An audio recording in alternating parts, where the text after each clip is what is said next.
Oke, jadi balik lagi sama gua. Di sini gua mau bilang selamat lebaran dulu. Iya enggak sih? Gitu. Jadi ya, selamat lebaran. Selamat hari raya Idul Fitri. Oke? Ya. Jadi kemarin terakhir kali udah kelar di season 2. Sekarang udah masuk ke season 3 atau season 2 di bagian kemampuan penalaran umum gitu. Jadi sekarang gue mau urut nih dari kemampuan penalaran umum terlebih dahulu, karena pada subbab materi kemampuan penalaran umum adalah subbab pertama yang akan dikeluarkan atau yang akan ditunjukkan pertama, kayak gitu ya.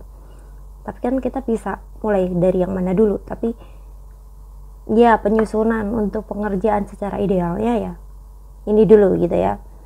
Jadi langsung saja di season 3 ini kita mulai di nomor 1 dengan pertanyaan yang semakin tambah soalnya ya, semakin kesana semakin sulit. Oke, nice. Nah, tuh set. Di sini ada 5 orang pegawai telah selesai menempuh TOEIC. Ini tuh tes bahasa Inggris juga ya, English test juga gitu.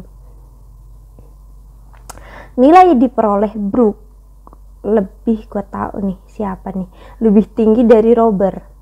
Adam mendapatkan nilai, nah seperti biasa kita pakai garis dulu, semakin kesini semakin tinggi. Adam memiliki nilai tertinggi, nilai Brooke lebih tinggi dari Robert, ya kan? Nilai Sergei lebih tinggi dari Brooke. Sergei, oke.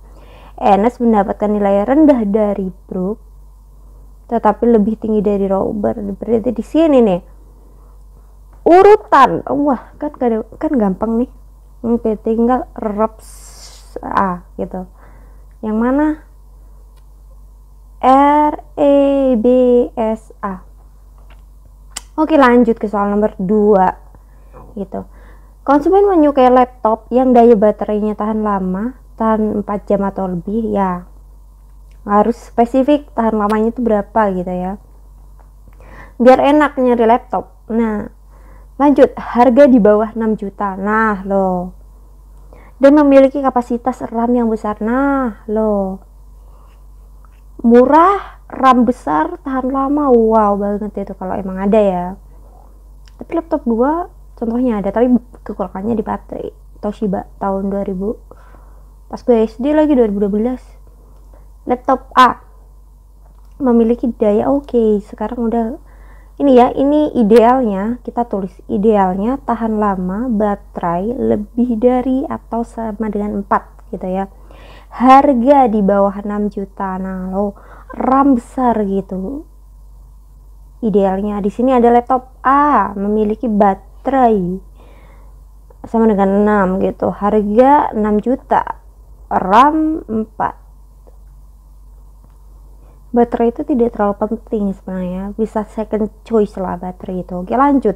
B baterainya 3 jam, harganya 5 juta, mahal juga, dengan kapasitas RAM 8. No gitu. Sekarang ada laptop C. Baterai, mana baterai dulu dong, 5 jam, harga 5,5. Wow, bagus ini ya, RAM 8. Nah, kesimpulan, laptop C paling laku. Kenapa kita bisa menyimpulkan laptop C paling laku? Di sini ada kata-kata konsumen menyukai laptop gitu. Kalau misalkan laptop mana yang paling worth it, yang paling apa ya, yang paling bisa dibeli gitu ya, C, kayak begitu. Lanjut. Nomor 3 ada Clarkson, Russell, dan Brian menyukai futsal. Gimana gue bilang kayak begitu. Randall and Roy tidak gitu. Jadi begini. Jadi di sini ada futsal ya. Futsal, gue tulis di sini futsal. Apalagi kacamata gitu. Oke, di sini ada C, Russell sama Brian. Oke, Brian. Ada Brian, ada Randle. Ya, ada Randle, ada Roy nih di sini. Iya enggak? Russell dan Randle memakai kacamata. Russell dan Randle memakai kacamata. Randle tapi tidak menyukai futsal dan Roy gitu ya. Berarti yang bisa jatuh kacamatanya saat bermain futsal siapa? Benar sekali. Sebenarnya nggak usah begini ya, udah kelihatan ya. Russell ini, Russell lagi. Oke. Lanjut ke soal nomor 4. Suatu perusahaan mewajibkan karyawannya untuk mengenakan seragam setiap hari kerja. PNS nih. Warna seragam yang dikenakan adalah merah, kuning, hijau, biru, putih. Wow. Oke. Merah Rabu gitu ya. Kita Senin, Selasa, Rabu, Kamis gitu ya. Kamis, Jumat. Dan kita lihat merah Rabu, merah. Seragam kuning tidak pernah digunakan di hari Jumat dan dikenakan setelah hari di mana seragam hijau terpakai. Kita keep dulu, tidak Jumat dan setelah hijau ya. Kuning. Seragam biru digunakan sebelum seragam putih. Kita lihat dulu ya, biru itu sebelum putih gitu ya. Ya, sebelum putih. Kuning tidak pernah digunakan di hari Jumat dan dikenakan hari setelah hijau terpakai. Hijau. Di sini ada kuning. Udah begini aja dah. Iya enggak? Kalau misalkan hijau di sini, kuning di sini bisa sih.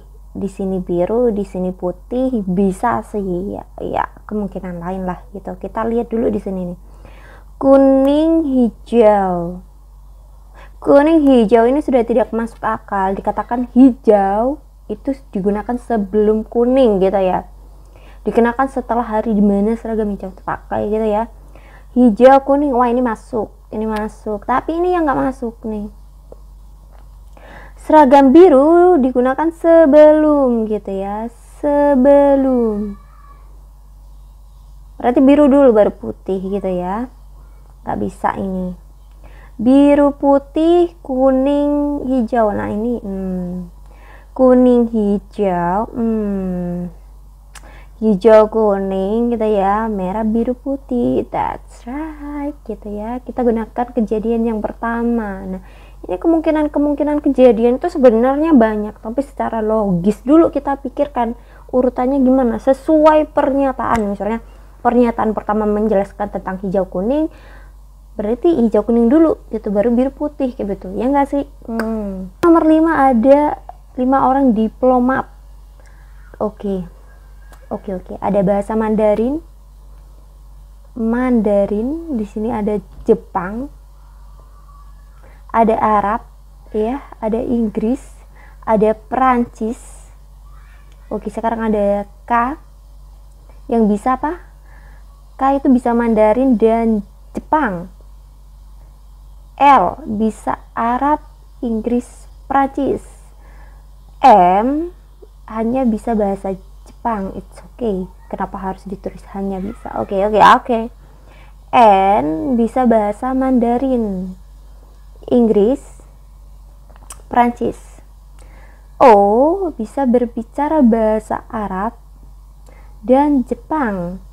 Pasangan diplomat yang harus menggunakan penerjemah dalam berkomunikasi adalah tentu K dan L.